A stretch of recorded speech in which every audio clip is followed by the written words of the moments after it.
Welcome back to the Friendship Place. Today we're going to be speaking about pivotal response treatment. Pivotal response treatment is a way of delivering teaching to children with autism that focuses in on motivating the child. A couple of areas that this helps is academic performance, developing communication and language skills, social interaction, reducing behavior that is disruptive, and aiding early intervention, and also reducing repetitive behaviors. Within motivation, we want to make sure that our child is interested in working with us.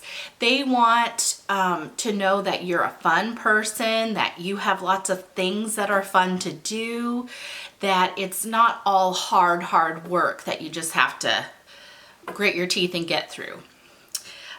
So one thing you want to do in terms of motivation is reward all attempts. This is especially important for children that are learning to use language.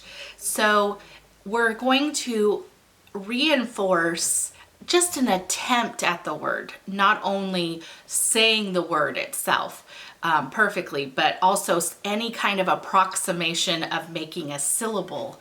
We want to reinforce that.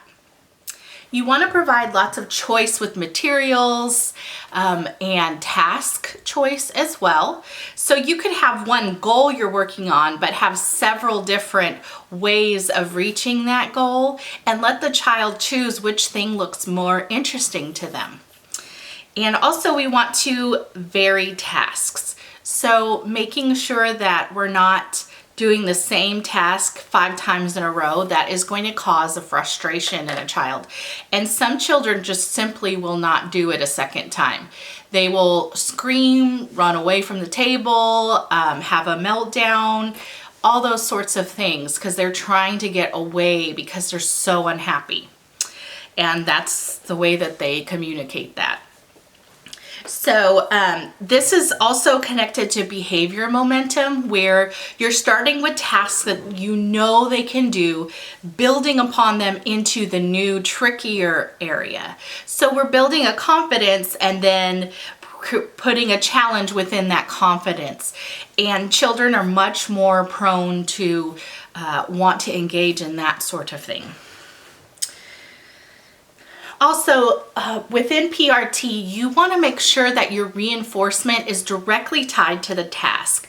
So if you are teaching language, so let's say your child can tact items. So they can say, that's a fire truck, that's a car. And so all they'll do with tact is say that word.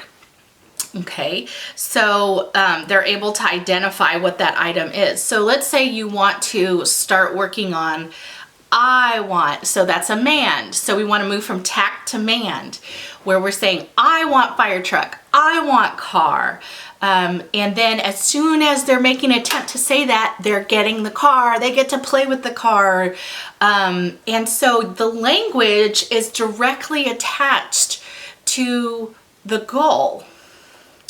And evidence shows, empirical evidence shows that children will utilize language more in this sort of environment. So as we talked about in motivation, we want to build upon language that's already there. And this is an ongoing aspect. So if a child knows how to mand, we want to get beyond manding. That is not the end goal. Now, once a child mands, the tantrums will kind of go down slightly. And again, this is going to depend on the child. So this is not every child everywhere. But more than likely, when they have a way to ask for items, that's generally when screaming and tantruming kind of decreases, because they can communicate now and get what they like. So we want to move beyond mand and tacting, and we want to move into question and information seeking. So part of PRT is creating spontaneous language.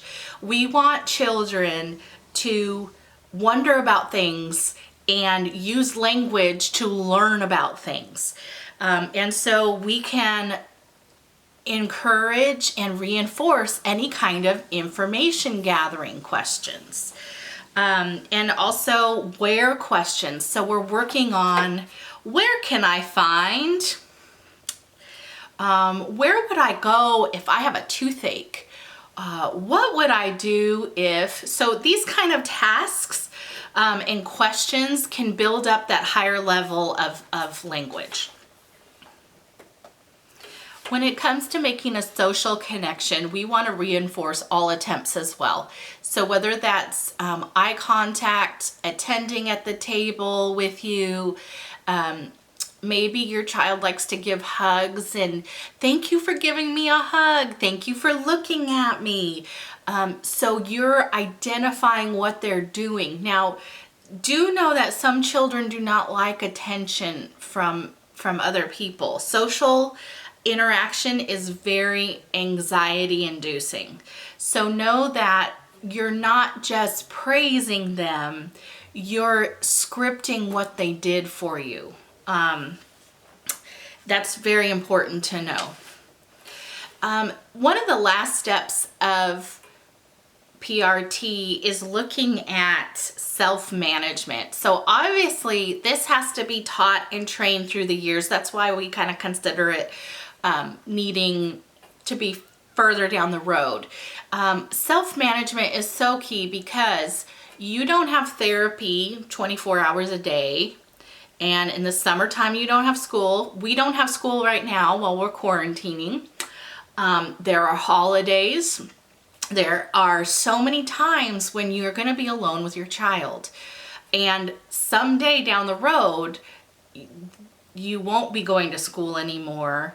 And hopefully you'll be getting into a job routine with your child. But it's very important that we make that goal of getting to self-management skills. We cannot simply rely on therapy the rest of your child's life because that's not going to be there. Therapies will end, these educational helps, there is an end in sight. And so that's not to scare you, but it's to prepare you for these days. And so what we want to do is create some self-management skills with your child so that they're able to evaluate, how did I do with that? Do I understand this?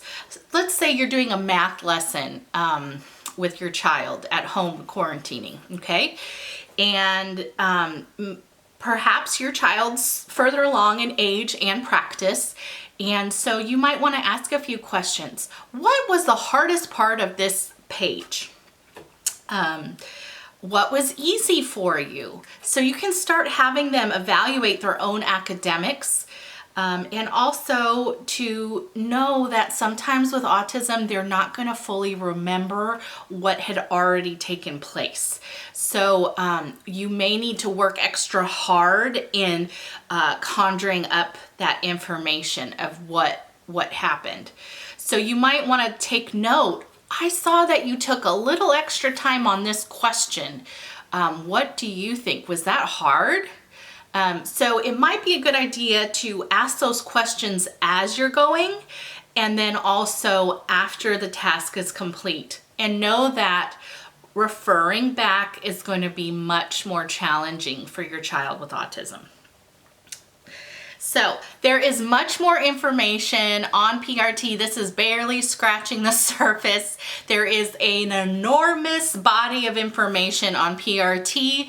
And thanks to Koegel and Koegel at UCSB, their Koegel Autism Center is doing PRT very well, and their website has a ton of information. So if you just look up Koegel Autism Center, you're going to find all kinds of empirical evidence for why they're doing what they do. And also on YouTube, you can find a whole host of YouTube videos by Dr. Koegel. And also her daughter is also on there as well doing some training for the Autism Center. So Let me know if you have any questions. Next Wednesday, we're going to talk about natural environment training and incidental teaching. These are very closely connected to PRT.